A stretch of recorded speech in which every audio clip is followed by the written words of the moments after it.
Innovation has actually managed to produce a safe, nutritious food that everybody takes for granted at an extraordinarily low price. And I think that's something that most people out there are never going to appreciate.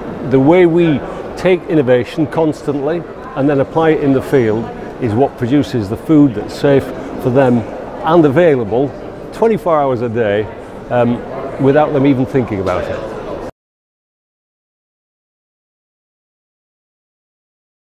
Increasingly within Europe, no, we haven't, and this is one of the real big problems. You know, I'm fortunate as a farmer that I travel the world and see what's actually happening elsewhere. And for many years now, I feel that Europe has slowly but surely been falling behind. And we have this phenomenal act of hypocrisy where European farmers are denied many tools, and yet the same material that is grown elsewhere is imported into Europe. So those farmers have that benefit. Our consumers are consuming it, and we as farmers don't have access to those kind of technologies. You know, as a farmer, we are at the front end of climate change. Now, you know, I'm not a scientist and know the detail, but believe you me, we are seeing increasingly changing weather patterns, and these are causing real problems for us growing the crops. What we actually need is plants that show resilience to the elements of climate change that we've got there. So whether it's drought resistance, or it's disease resistance, or it's pest resistance, this is really important.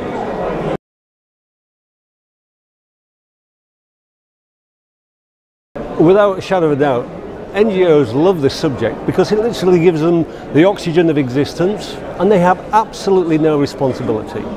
I find it hugely frustrating.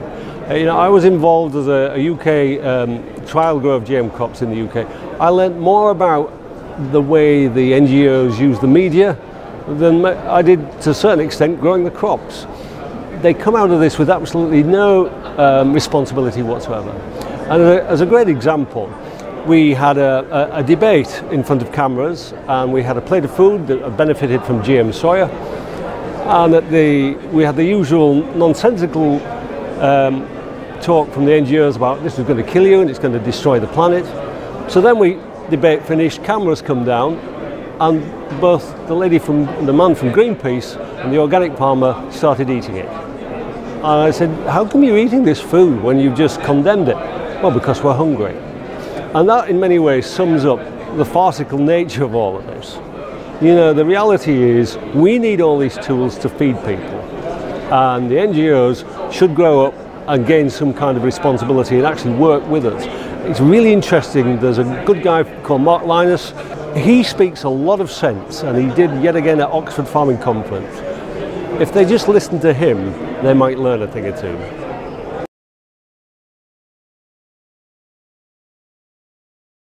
A lot of people say innovation is just for the big farmers, and actually that's so factually incorrect. Again, because I'm fortunate enough to travel, you realise that for many small farmers, whether it's in Asia or Africa, there's real hope for them because it gives them access to technology on their own small farm scale. And actually, for many of them, it's removed some of the worst pesticides imaginable, so that it's far safer not only for them working, but also for the environment.